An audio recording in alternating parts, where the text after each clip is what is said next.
चंद्रमा से अमृत टपकेगा। मैं आचार्य अरुणकांत आपको बताऊंगा कि शरद पूर्णिमा के दिन आपको क्या करना है।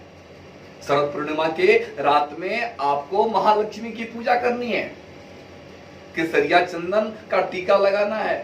आप खीर बनाइए, बढ़िया दूध से खीर बनाइए, उस खीर को महालक्ष्मी को भोग लगाइए और उस खीर को अपने छत पर खुली जगह में, खुले आसमान में उस खीर को रख दीजिए और किसी जालीदार चीज से, कोई छेद वाला कोई बर्तन हो उससे, या फिर जो छकनी चलनी जो आता है आटा चालने की जो चलनी है उससे ढक दीजिए ताकि उसमें कुछ छिद्र हो।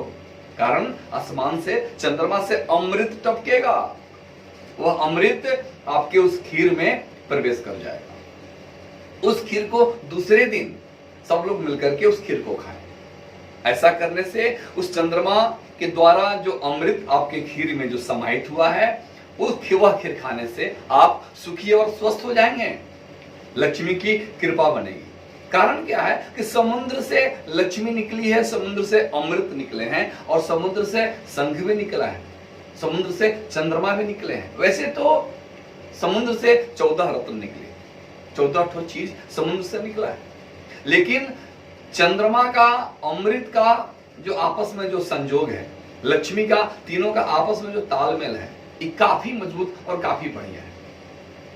शरीर स्वस्थ रहे, जीवन जीने के लिए शरीर का स्वस्थ होना बहुत जरूरी है, लक्ष्मी की कृपा होना बहुत जरूरी है। मन को काफी सुदृढ़ और सबल होना चाहिए। इसको लेकर के आप शरद पूर्णिमा की रात में महालक्ष्मी की पूजा करें, केसरिया चंदन का टीका लगाएं, खीर बनाएं, खीर का भोग लगाएं, उस खीर को छत में रखें, दूसरे दिन खीर का पान करें। शरद पूर्णिमा के रात में ही तो भगवान कृष्ण राधा रानी के साथ में रास किए थे। यह रास पूर्णिमा भी बोला जाता है। यह महालक्ष्मी का सबसे उत्तम अवसर है महालक्ष्मी की पूजा करने का। भगवान श्री कृष्ण 16 कला से परिपूर्ण थे और चंद्रमा भी शरद पूर्णिमा की रात में चंद्रमा अपने 16 कला से परिपूर्ण हो जाते हैं। इसलिए आप शरद पूर्णिमा की रात इस अवसर का लाभ उठाएं। एक बात मैं आपको और बताना चाहता हूं, यदि आप प्रेमी हैं, अपनी प्रेमिका से मिलना चाहते हैं, या आप प्रेमिका हैं अपने प्रेमी से मिलना चाहते हैं, तो आप एक उपाय करिए।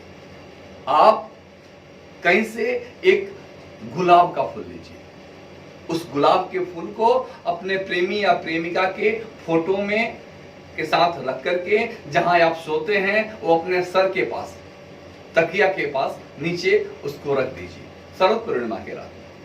ऐसा करने से, रखने से आपको आपके प्रेमी या प्रेमिका का अवश्य आपसे मिलन होगा। कारण कि प्रेमी और प्रेमिका से मिलन करने का रात है शरद पूर्णिमा का रात। शरद पूर्णिमा की बड़ी महिमा है। शरद पूर्णिमा के दिन आप अपने घर में दक्षिणामुखी शंख स्थापित करें, दक्षिणामुखी शंख की पूजा करें, कौड़ी की पूजा करें। कारण कि सब चीज समुद्र से निकले हैं। शरद पूर्णिमा के दिन महालक्ष्मी की पूजा करने से आपका मन, आपका बुद्धि, आपका स्वस्थ, आप काफी स्वस्थ रहेंगे, बहुत बढ़िया, बहुत मजबूत रहेंगे। जीवन आपका काफी सुखी और संपन्न होगा। जय माता दी।